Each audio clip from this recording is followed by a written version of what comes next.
Hi, this is Seth Harper, And I'm Asher Callio. and this is the Living Uncharted podcast.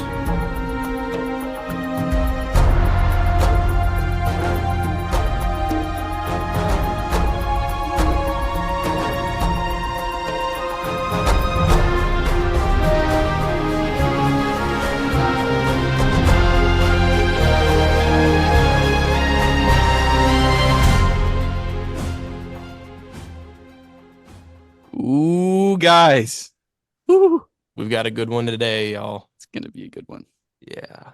I feel like we say that every episode, I mean, I but feel like like, why wouldn't we kind of yeah, they're thing? all good. I Yeah. mean, I feel like I find myself having to once again apologize for the audio issues that we found a new problem last week. I thought we had found all of the possible problems that we could possibly find with our audio, and lo and behold, we found a new one. So There's more where that came from. Oh, Stay tuned if any of y'all tuned into the last episode, which I hope you did.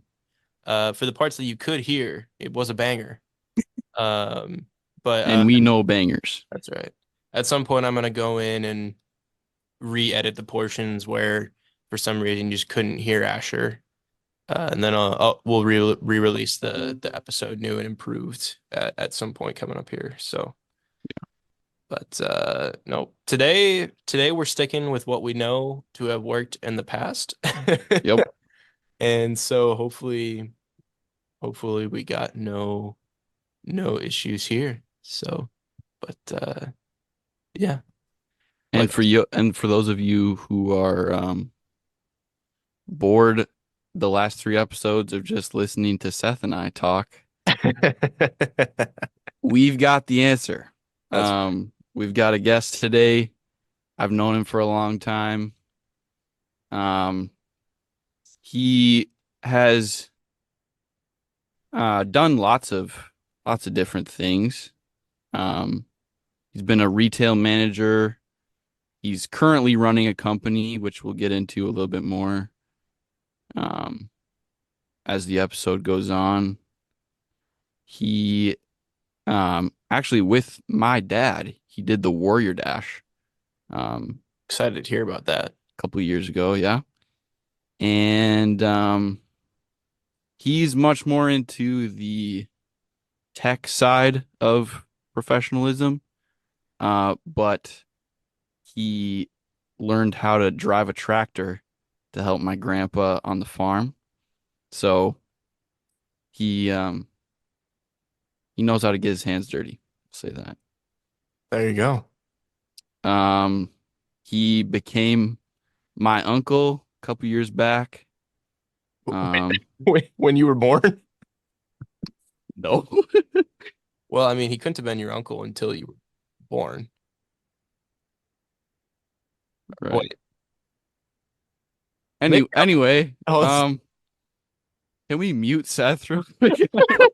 No, he's just going off on a tangent. He absolutely hates eggnog, which we'll definitely get into. it's a hot take. Um, because yeah, he and I differ on that, but um, he's done some real estate investing, and he's also been a finisher in a grilling competition. Ooh, So he's there we got his hands in a lot of different aspects of life and different hobbies and interests. I'd like to formally introduce my uncle, Mitch McConnell, to the podcast.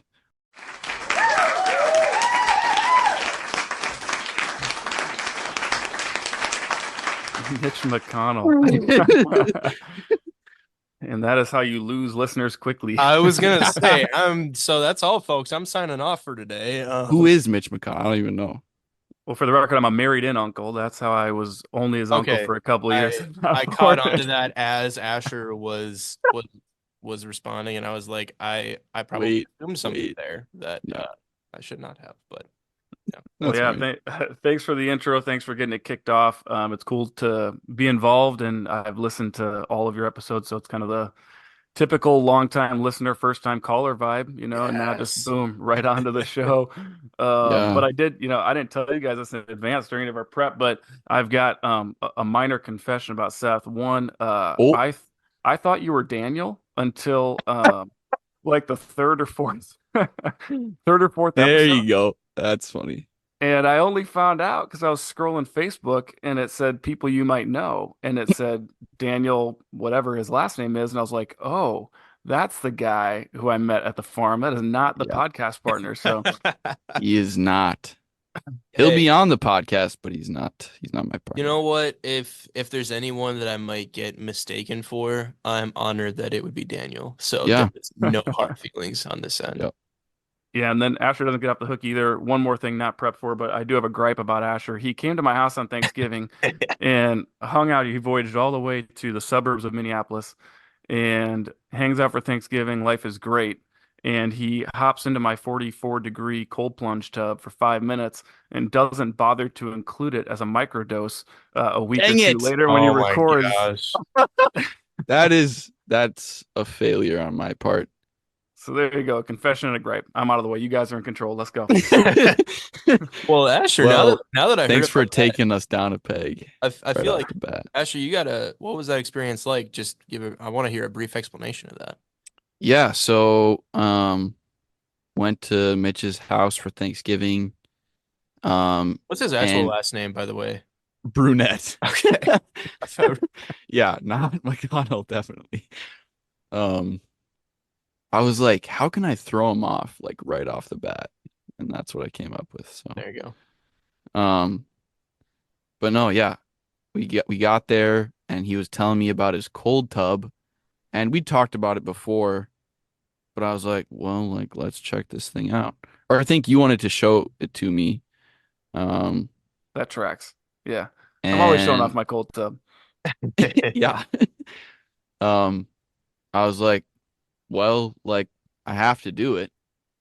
Um, and yeah, so I went in. Um, I think I got about 3 minutes and then blacked out. Um, Mitch resuscitated me, and I lived to plunge another day. I thought you were supposed to be the EMT. Yeah, well, sometimes you become a patient. That's how it goes.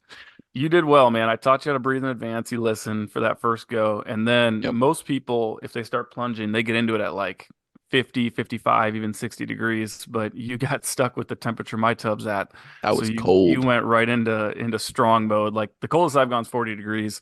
Joe Rogan goes at like 36, 37 degrees. He's nuts. But Oh we hover gosh. between 42 and 45. And I think you hit 45 that day. Mhm.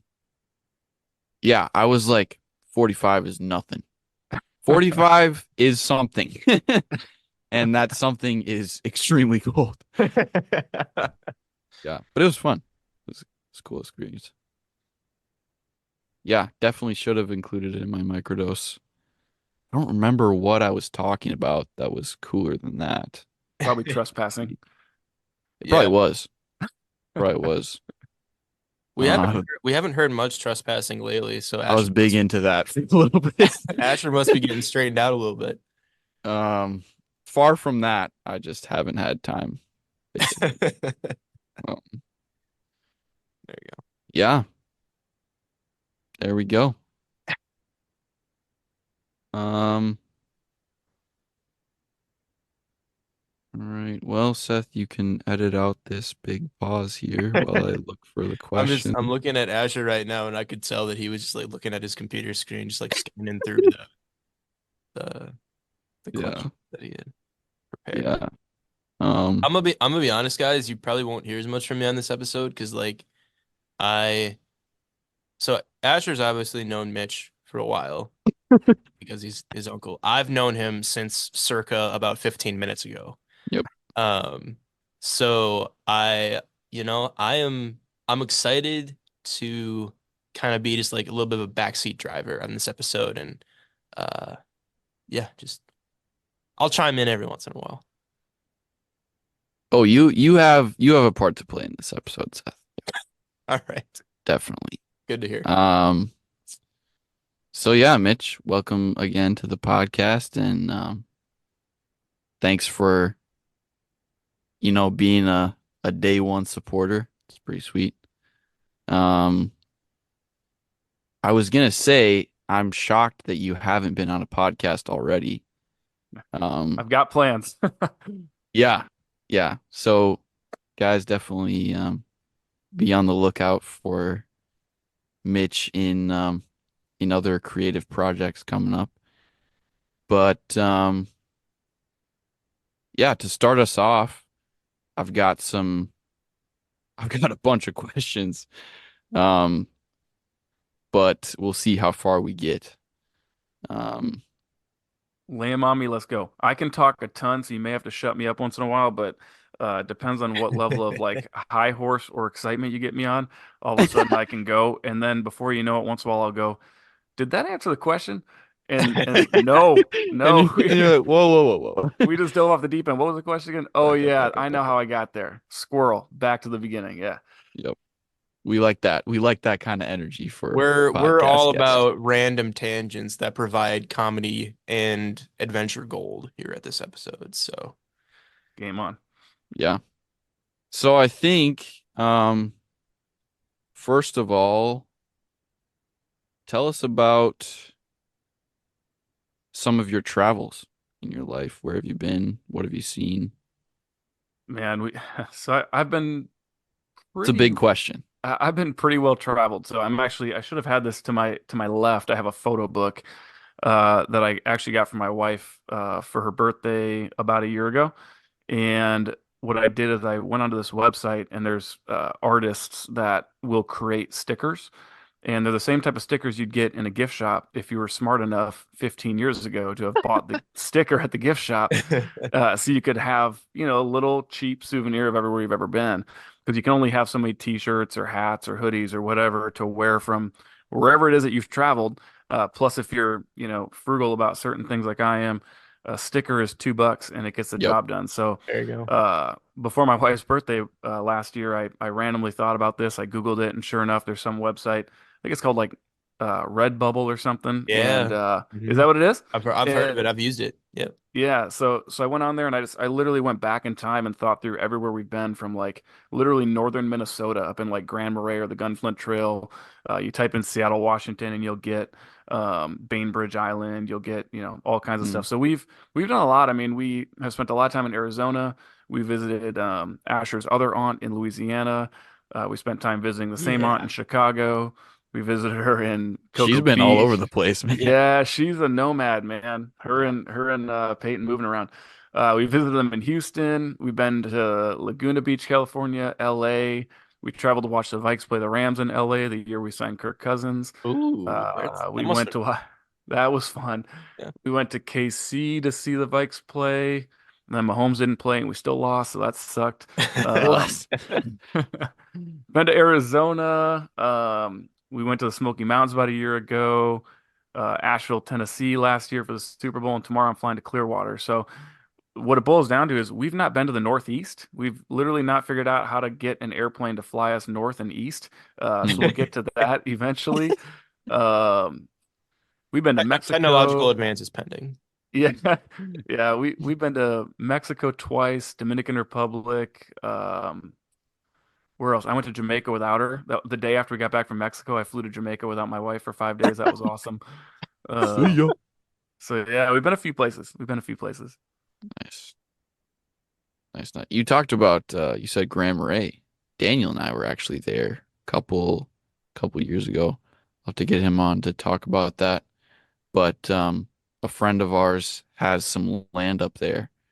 So we went and like trekked around in her land in like the dead of winter and stayed with her friend up there. It's pretty sweet. Yeah, was her name Sven? I mean, it's very possible up there. Sven and Oli. Yeah. Oh, Yeah, you gotta like wave. Oh my gosh. there we go. Yeah. If this is an audio podcast, so obviously you guys can't tell, but for some reason the lights just went off in my studio. So we're all good now. Figured it out. You're like, screw this guy.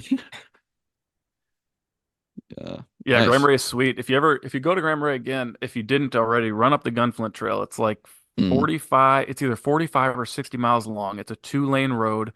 And I don't know if they've changed this yet, but they used to have a rule up there where you could not have, I think, any internet, certainly not high speed, and your cell phone stops Oh, working about 15 miles down the road. And so you go into just no connection. It's terrific. I remember we had to use, you guys might not even know what a phone card is. We had to bring a phone card to be able to use the phone at like the home that we were staying at to be able to dial out to call if you need anything. wow. Dang, Hmm. that's Need like a satellite phone to bring with you. I don't even know if that would work, but probably. Yeah. I would think so. Elon Musk's probably working on it.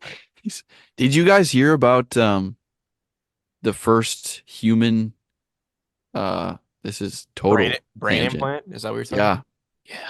Yeah, they're testing it on the first human.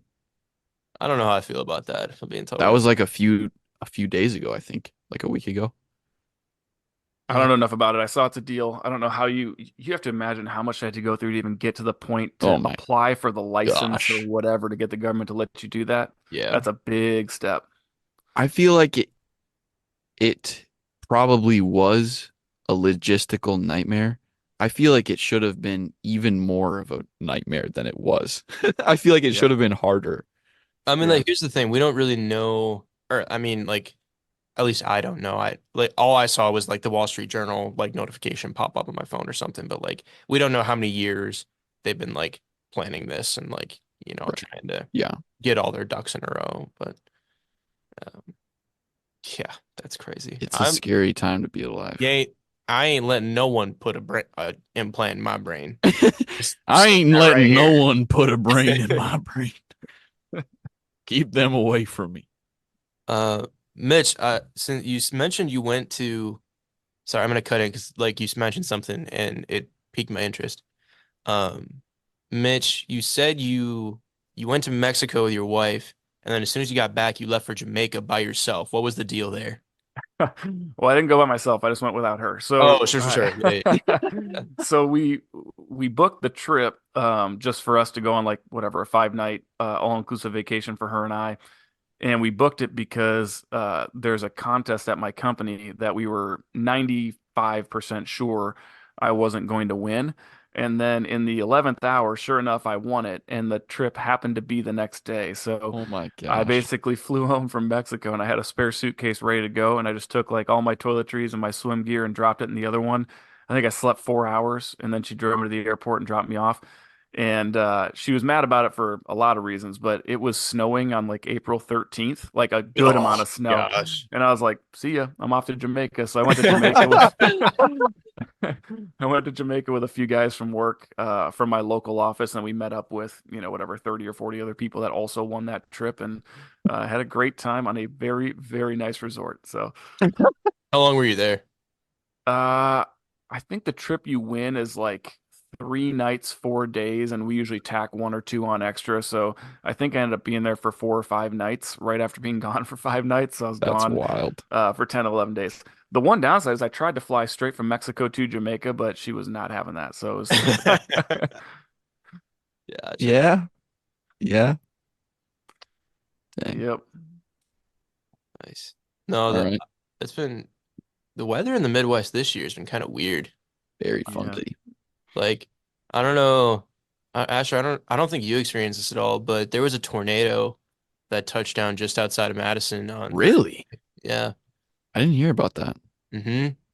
And I almost drove straight through it, turns out. Oh, Which I'm not gonna that's all I'm gonna say for now because we might be hearing more about that later on in the episode. oh. But All right. that was a harrowing experience. And just I feel like it's been warmer than it usually is. Oh, So it's Yeah. 100% been warmer. yeah. 100% been warmer. Northern Wisconsin, they got the Great American Birkebeiner, the Birkie I used to ski in that, and it's their 50th anniversary this year. There's no snow, and so they're talking about making a 10-kilometer loop to ski 54K in the greatest cross country ski race in history, basically. And they got Wow. hosed with fake snow on a 10K loop for probably 10,000 people. That's gonna be miserable, Yeah, but the show must go on. that's right. I mean, yeah, wow. That's congestion is the word that comes to mind for that. Yikes. Um, Mitch, talk to us a little bit. How did you how did you come to be in the position that you are now, um, at your company? And what was your start? Tell us a little bit about how you Yeah, so climbed. so today my fancy title is Vice President of Operations and part owner or operating partner of the business. Prior to that, I was a vice president and director of operations. Prior to that, I was a director of operations. Prior to that, I was a facility solutions manager, which is the one I got hired in for. And Nice. I got in the door. It's kind of funny. I had been working for Circuit City, rest in peace. You know, they were an electronics store that competed with Best Buy, and Best Buy won, and we went under. So I'd been working there for a few years, and I was quite good at sales, and I was getting pretty good at management and leadership, and you know, things just kind of kept working out and going well. And I decided after kind of looking around, because you know, back then it wasn't super hard to see that the world was changing. You know, Amazon was rising up, online buying was incredibly popular. It was Yeah. like 10 times a day. Some guy would walk in with a printout from Amazon and be like, "Hey, will you match the price on this TV?" Oh And no. I'm going, "Bro, we're gonna lose money on this. Like, I Yeah. can't do it." And so eventually I decided, you know, if I want to get out of retail and into like the quote unquote real business world, I probably want to do that sooner than later. And Mhm. that's about as far as that thought went. And then I remember this like it was yesterday. It was a couple of months later. I had to give this presentation to my store of employees. I was the assistant store director for Circuit City. There were like 90 employees, and most of them fell indirectly under me. And I had to give this presentation about how everything was fine. And don't worry Ooh. about what you're hearing in the news. And we've got this massive line of credit, and we're going to open all these new stores. And, you know, here our store is bursting at the seams and falling apart. And I just kind of I gave the presentation because it was what I was obligated to do, and I think legally I told the truth. But I walked away Mm. and I knew I had lied to 85 people, and I decided it was time for me to move on. And so I went on the Mm. hunt, and I just always joke and say I stumbled into my career by some real dumb luck. I was way underqualified for the job I was given, and I somehow tricked this guy into hiring me. And and I just once he hired me, I just basically was like, well, I got to outwork my problems before he figures this thing out. And so Yeah. I just worked later, longer, and harder than anybody else until I didn't have to work later, longer, and harder. And Very good. it worked. So it's classic Hmm. fake it till you make it, and Yeah. it worked. So. What do you think about that concept of like faking it till you make? Because I've heard different takes from different people. Like, don't do that. It like don't overextend yourself. And I've heard from other people like it's never gonna like the situation's never gonna be perfect. Sometimes you have to like BS your way out of things until it's not BS anymore. Yeah, I mean, I think it depends on what the situation is. There's a time and place in this world for leaping before you look and just kind of going for it. Yeah. And I think for me, you know, the more I look back, you know, I mean, I'm 30, I'm going on 38 years old. I stumbled into this company at 22 years old. That's a really long time ago, right? Like Yeah. that's my marriage and dating relationship time ago, right? That's a really long time ago. So I look back and I mostly recognize today that the story I just told you is true. That's what I believed at the time, but it was probably not as true to the person that hired me. And it was probably more my own internal Sure. struggle between the ears, my own imposter syndrome, all of that. And at the end of the day, like having a chip on your shoulder and something to prove is not a bad thing. Yeah. It's Yeah, really not a bad absolutely. thing. So Hmm.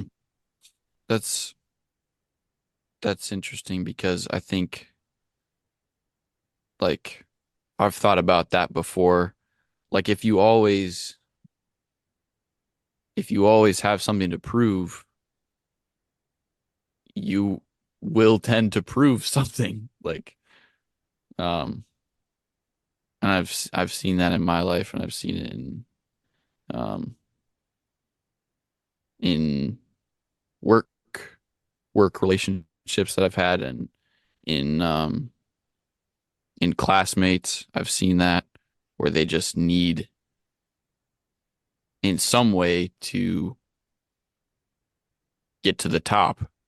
And even if they, it's the whole like um snipers mentality, like aim small, miss small. Like if you're aiming for the top, you're maybe not gonna be the top, but you're gonna get close. Yeah, I mean, so I frame that up in a slightly different way when I'm like leading people and I'm trying to get them to reach bigger. By the way, aim small, miss small is brilliant. Jordan Spieth, he was a great golfer, looked like he was on pace to be the next best thing in the world, and now he's still an incredible golfer, and he will be for a very long time. He's just not quite who we all thought he might have been about 5 or 6 years ago. But he's the same thing. He says aim small, miss small, and like you'll Mm. watch him. I know this isn't a video podcast, but he'll put his hands up in a small area that he's trying to hit and talk to his caddy about it and say like, if I just aim there, as long as I only miss a little bit, look at how wide I can miss. And it's Yep. so brilliant. So that's a really good thought. But when I'm leading people and I'm trying to get them to think bigger and reach bigger and accept stretch goals, what I often tell them is you got to recognize at the end of the day, if I allow you to shoot for average, guess what you're going to be? Right. You're going to be average at best. Right. And the next thing to at best is below average, and that ain't very good. Yeah. So we shoot for excellence so that you might be great, so that if you aren't quite great, you're above average. And if you're only average, you probably aren't going to be on my team for very long. So we shoot for pretty high standards when we go after things. So I warned you on this before the podcast. I told you that I might come back and say, "Did I just answer your question?" And this is the first moment. I, I I have no idea if I just answered your question. I don't know either. I feel like you did. Yeah. Yeah. So you talked about your time in sales, and that segues really well into another question I had for you. I don't know if you've heard at all.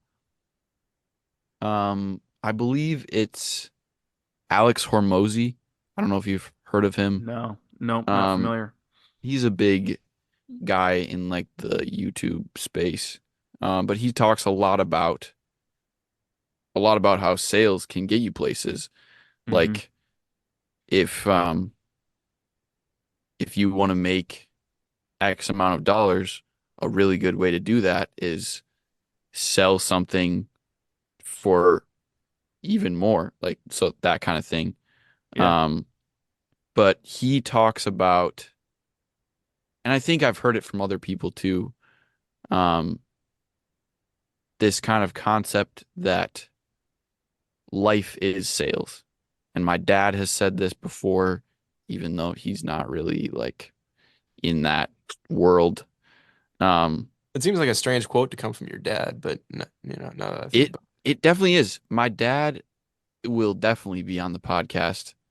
Um, he has some really interesting thoughts about things that you'd be like, why have you thought about that? Your But dad, your dad has a wide-ranging mind and skill set. yeah, Your dad's taught me a lot of things. But one of the things I just got to give your dad credit for this.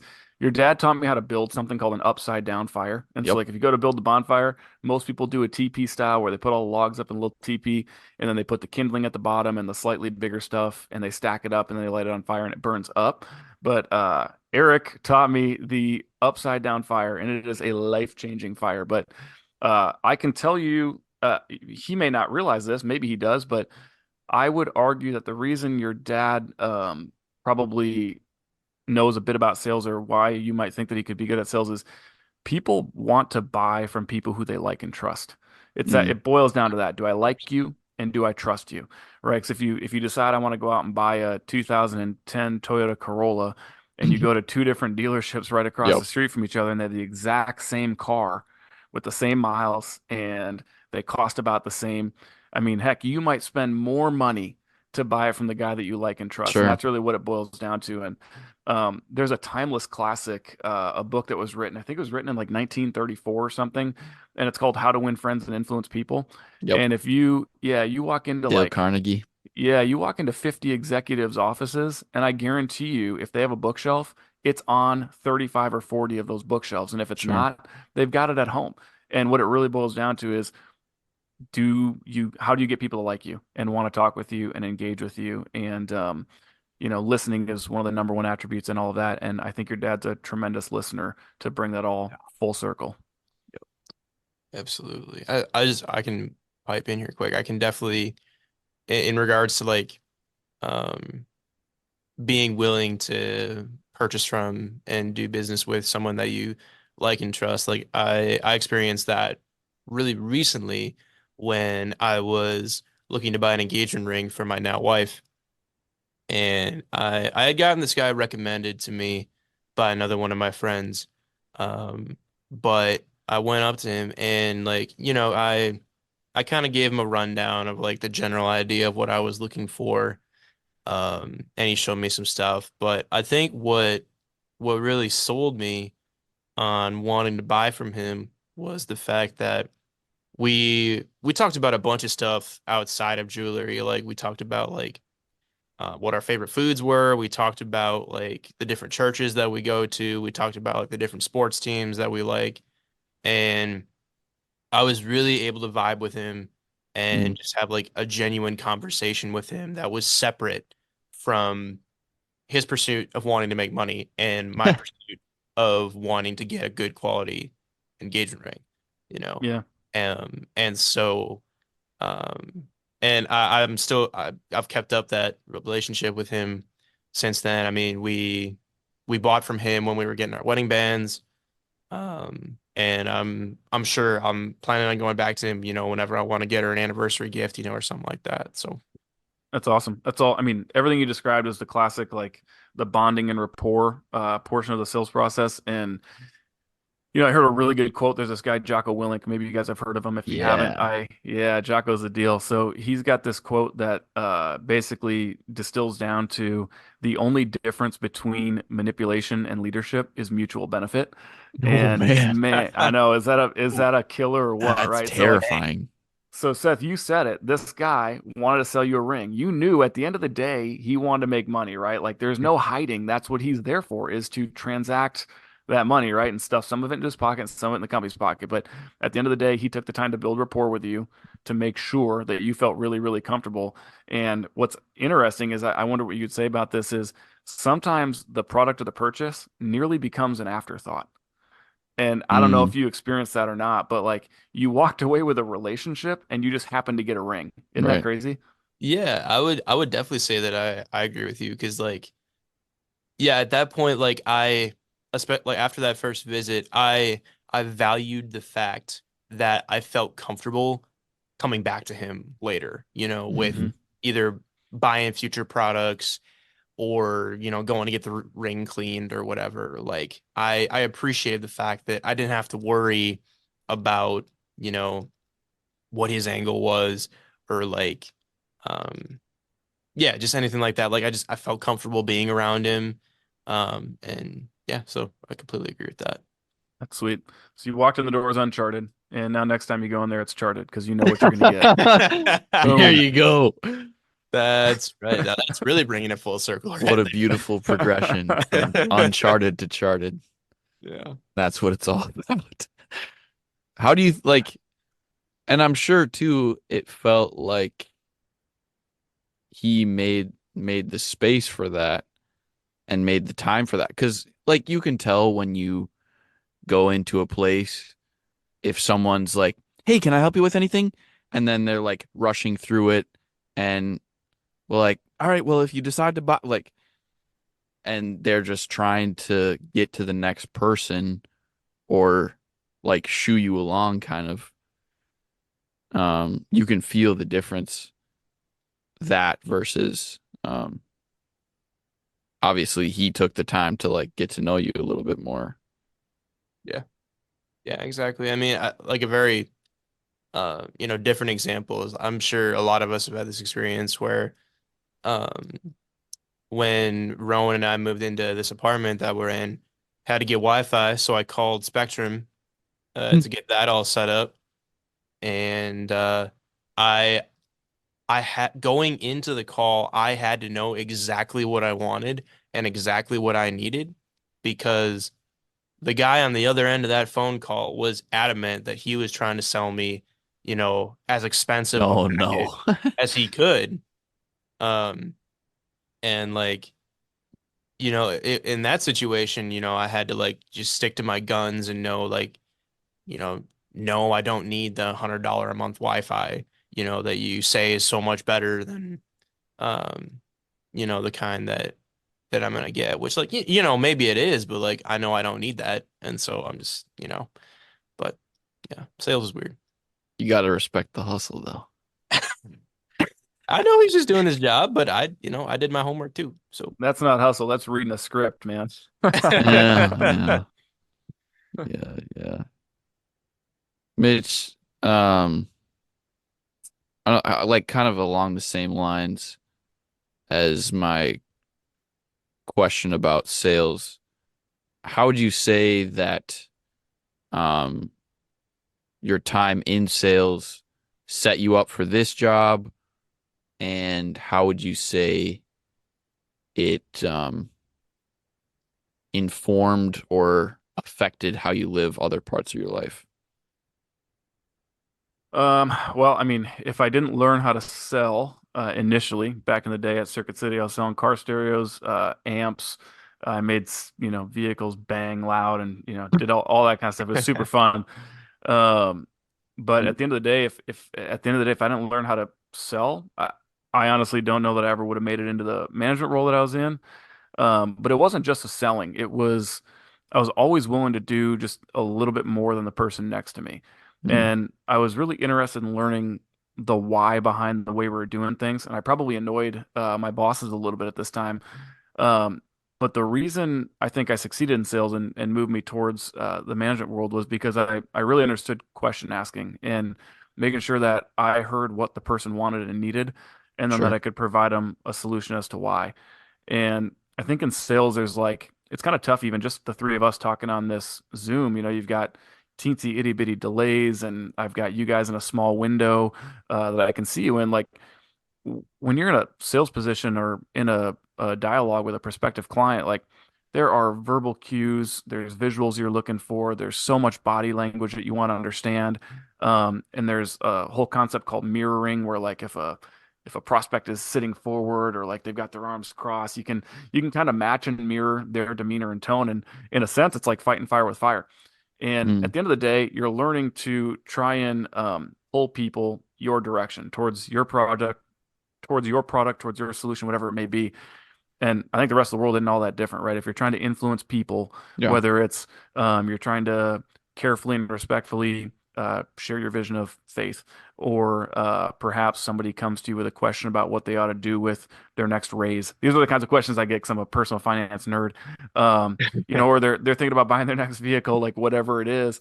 If you listen, and provide them what could be the best solution, you're kind of nudging people your way.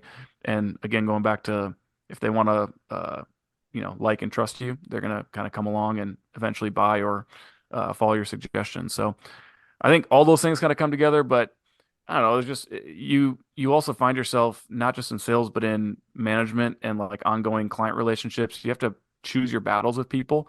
Yeah. Like, I firmly don't believe in the customer is always right. That's like a polarizing statement. Yes, It's amen. it's Thank it's you for not saying true. that. Yeah, Customers are dumb sometimes. yeah, sometimes they need to understand like there's accountability. This is a two-way street. Like, I didn't, you wanted to buy that thing and I happened to have it and sell it to you. I never promised it would be perfect and whatever.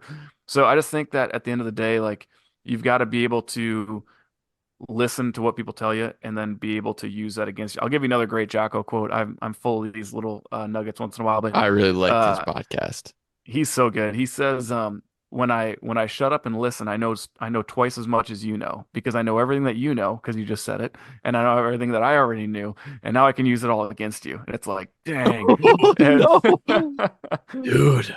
it's Man. powerful. So I don't know. All those things probably help. And if you can take that kind of mentality towards trying to get people to like and trust you at work, and then you carry that same demeanor into the real world, I think you can probably make some friends and, go Influence some places. people.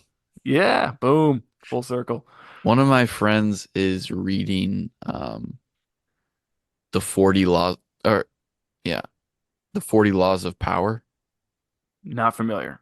Me I neither. think it's Robert Greene. And he was like he brought it over one day. He was like, "Let me just read some of these to you." And it was like terrifying. It was terrifying to think because there were some of them were, you know, more or less benign. Some of them were so manipulative.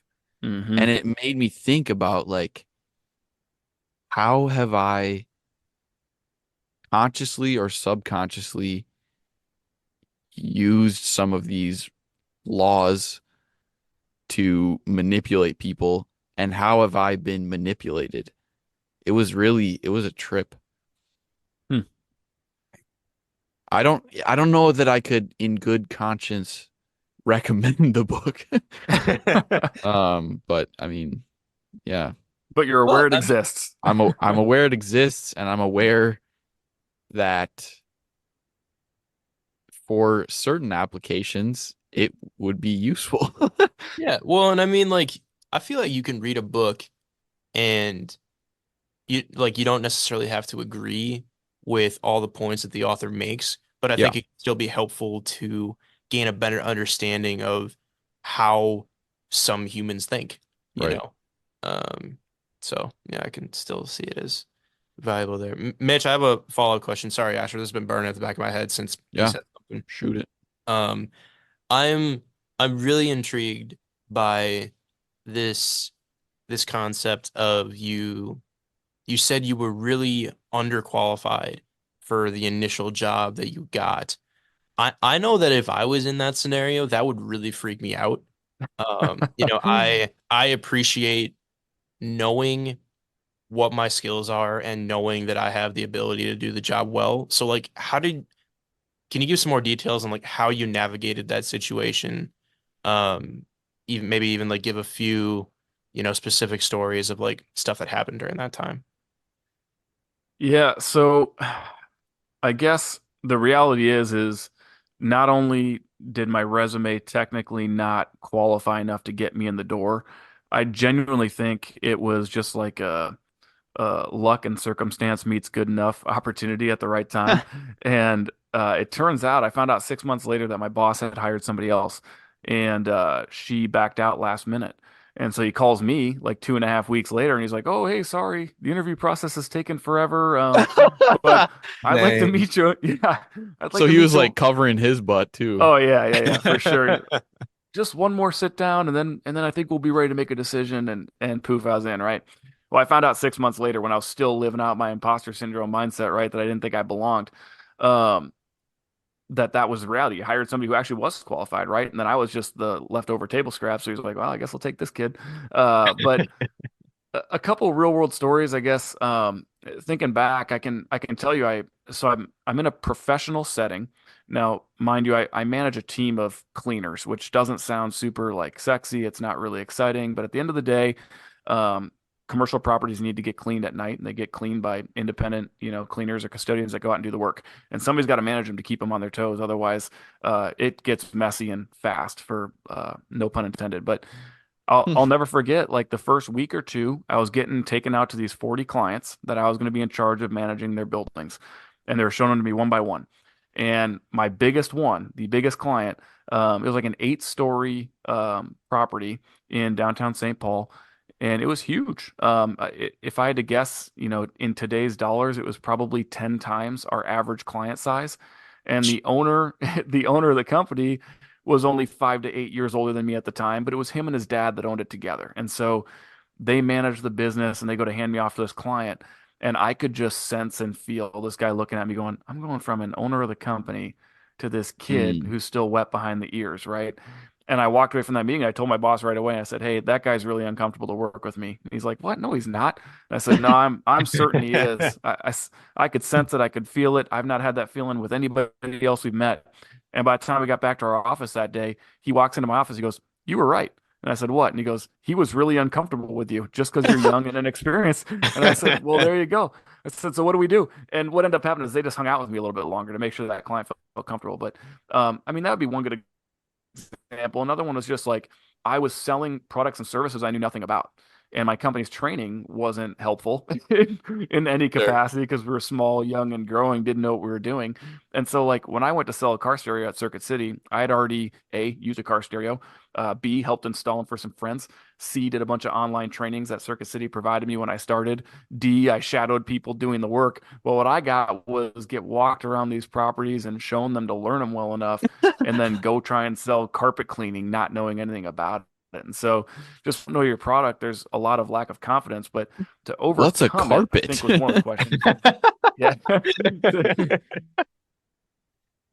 to, to overcome it, I went out and did the work with the people. So I would go out at night and on weekends to these job sites and I would just learn how to run a floor machine and learn how to properly clean a carpet and learn how to clean a window, which sounds silly to say out loud, but that's what I had to do. And as I built that confidence up, I got better and better.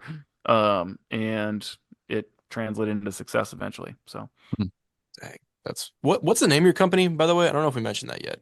Uh, it's called Citywide Facility Solutions. It's a nationwide brand. The local Minnesota office is owned by the gentleman that owns the entire big overall organization. And then it's split between myself and a couple other guys too. Dang. Nice. Yeah. Appreciate you elaborating on that. That was really good to hear. Happy Yes. to get the burning desire out of the back of your head you were wondering about. There you go. Well, yeah. I think we're now probably set to get to the part of the episode that everyone is so eager to hear about. Uh, we got our adventure microdoses coming up Yes, real sir. quick here, with obviously our special guest providing his as well. But Asher, you want to kick us off? I think we should have Mitch kick us off. All right, we're having Mitch kick us off. A few weeks ago, and this really dates back to last year. So I've got a 7-year-old. Last year is 6. I grew up snowboarding, skateboarding, wakeboarding. I didn't do traditional sports, and so my son naturally wanted to snowboard. And so last year we got him like the, PVC Dick's Sporting Goods with like the little straps that you step into, and of course, genetics paired with effort, he would fly down that hill in no time last year. And I kind of scratched my head and I was like, well, I probably should have got him a real snowboard. Oops. And let the year go by. So then fast forward to this September, I spent the summer combing Facebook Marketplace for a good deal because snowboard equipment's absurd for kids. So expensive. Yeah, Yeah. it's ridiculous. So I Even for found him. kids? Oh yeah, it's worse for It's kids. Like silly. for adults, there's a million boards for sale, but there's only a handful that are, for a 7-year-old kid. So I got my hands on this sweet Burton chopper for him. And it looks cool and cute all at the same time. And we took him to Highland, which is a ski place not far from our place, and spent the first weekend on the bunny hill the entire day, just me and him showing him how to ride and learn how to ride on real snow. Which, if you've ever ridden a ski hill versus the hill in your backyard, it's a very different experience. So Yeah. week 1 we did that, and then last week 2. Not only did he really get his feet under him, which is major proud dad moment, but we rode the chairlift to the real hill, and I made his butt go down a real hill as well. And Okay. yeah, next week will be week 3. So that was one of my microdoses was taking my kid out snowboarding. Let me tell you, 37 years old, living life on the bunny hill, constantly like stopping to watch what happens is not good for the body. So uh, There you go. Well, I'm gonna pull a fast one, and I'm gonna actually go next because Asher, I think it's fitting Oh, that you go last on this episode. all right. Um, so my microdose, I hinted at it earlier. Um, so this past week there was a tornado that touched down just around Madison, And well, first of all, it's the first tornado that Wisconsin has ever experienced in the month of February. So that's crazy in and of Hmm. itself. Um, but it just so happened that pretty sure I've mentioned this on the pod. Oh, I certainly have. I work in Milwaukee right now, and I will be for the next couple months. And so I was driving back from Milwaukee that night, and to start off, there was already a wreck on the highway, which added like 25 minutes to my commute. So that was tough in and of itself. But then I keep going, and I see these massive storm clouds ahead of me, and there's like lightning in the distance, and I'm like, okay, that's not great, but we're just gonna keep driving. And one thing that's kind of unfortunate for me is that I have an astigmatism in my left eye, and so I do wear corrective lenses for it, but it doesn't mitigate all the effects of it. And so one of the negative effects of it is that driving at night while there's precipitation is extremely difficult for me because the reflections of other cars' headlights off of the pavement makes it very difficult for me to see where the lines on the road are, stuff like that. And not only that, but I haven't replaced my wiper blades in a while, so they don't work as Ooh, well as they should. yep. Um, and so I just start driving straight into this storm, and um, lightning is just crackling all around me. Like these were the big strikes, the ones where you can see like where they're touching down, you know, around you and in the distance.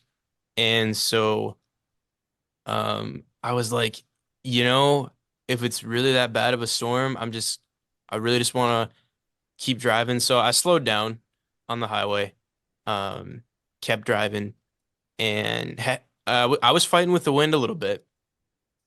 Had both hands on the wheel. And then I looked down at my phone and got the National Weather Service warning that there is a tornado warning in your area. Oh, And I was like, well, crap.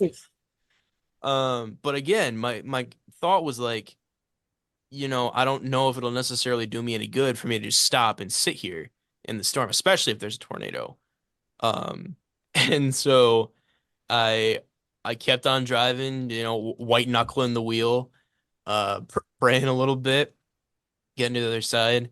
And my wife called me, and I was assuming that she was calling to check in on me.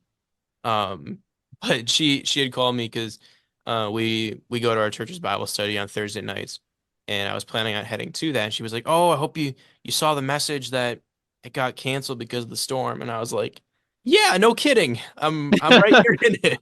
this Um, is Seth reporting to you live from right inside the storm. from inside the tornado. And so I I kept driving, and I did make it out eventually. And it turned out that we did end up still having Bible study that night because they were like, "Oh, storm's passed, having it on, just show up whenever." Um, and so I, showed up and hadn't had dinner yet, but had a few snacks at the place where we were having Bible study, and told everyone about my harrowing experience. And so, um, yeah, I will go down in history as one of the people who got to drive through Wisconsin's first February tornado. So there we Pretty go. special. What'd you say? I said it's pretty special. Yes. Yes, yes. All right.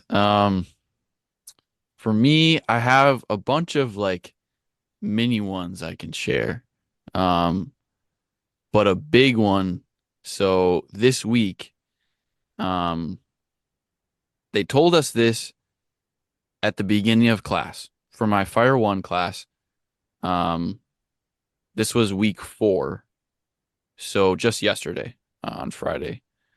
Um, they told us at the beginning of class that in the 4th week we would be tested on putting on our turnout gear and putting on our SCBA self-contained breathing apparatus. Um, so you don't die in the smoke.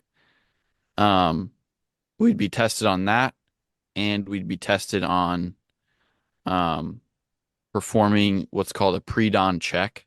So at the beginning of your shift, you look over um, your breathing apparatus. You check your mask, make sure you get a good seal. You check all the hoses and make sure your battery's working and your um, oxygen cylinders all working right. And you have 5 minutes to do that check, but you have 2 minutes to don all of your turnout gear and be breathing air out of this breathing apparatus. And so we all hear that and we're like, okay, let's go. You kind of forget about it for the middle 2 weeks, and then sure enough, some of us are looking on the syllabus. Week 4, we've got this eval, and you get there in the morning. Um, I had actually we have class, we have our hazmat class on Thursday night or Thursday afternoons, and so I'd stayed late for that class and practiced putting everything on a little bit. And then I came right when the school opens yesterday, because I just wanted that extra practice time. Um, and the people start kind of like whispering like that evaluation's today, right? Somebody's like, no, there's no way they'd have us do that like so early in the semester. And someone else is like, no, I think it's on the syllabus. And so yep, sure enough, the instructor's like, yeah, it was on the syllabus, like, you idiots. Um and so we're practicing for it. I was um one of the first two groups to do this evaluation, And and come on, you and did it. it was stressful. So I was the second group to go. We have like a little squad of 3 that we're supposed to do pretty much everything in. Um, like for all our skill days, for that 4 hours you're at class, you better know where your other 2 guys are at all times. And if you're not with them, you better have a good reason why. Um, Never leave a brother or sister behind. yes, sir. Um, so I was in the second group. So there was 4 people that went before me. So I'm just like thinking through it all in my head. I They had the check sheet for us posted in the syllabus. So I was like looking through that for the pre-dawn check, going through all the steps. Of course, there are like more steps than I felt like we ever practiced in class. So I'm like, okay, better remember these. Um, yeah, got in there, did my pre-dawn check. That they had us do that first. Uh, and the instructor was like, yeah, okay, that's all good. Um, like get all your stuff set out for the like your turnout, the 2 minute drill, that's what they call it. Um, I set it all out and I passed it. Nice. I Woo. have I have no Oh boy. idea what my time was, and I don't even care. That's right. Doesn't matter anymore. Nope. So and I still have that at the end of the semester. Um, I was just thinking about it today, and I just finished the 4th week, and there's 16 weeks. So I'm a quarter done with this semester already, Oh, Sweet. which is insane. Um, but yeah, my whole squad passed. I think we had one guy that didn't pass, but he gets a retest next week. So um, hopefully we'll get him all oh, practiced up, and we've all kind of been like, yeah, we're getting you through it. Like, um, any time that you want to like, hey, can you time me or something? Like it's a really cool group of people. There's like 15 guys. Um, well, 14 guys and one girl in my class. Um, and yeah, the camaraderie already in week 4 is pretty sweet. So that's that. And then another one from I think last week sometime. Um, Shay and I have been up to our antics again. Um, Figured this there'd be time, this trespassing. time we are not trespassing though. Um, we've been going over to his house and he's got a little bit of a recording, an amateur recording studio set up. Um, and he's been learning about how to do vocal effects. Um, a lot about like layering different vocal tracks over each other to kind of make like a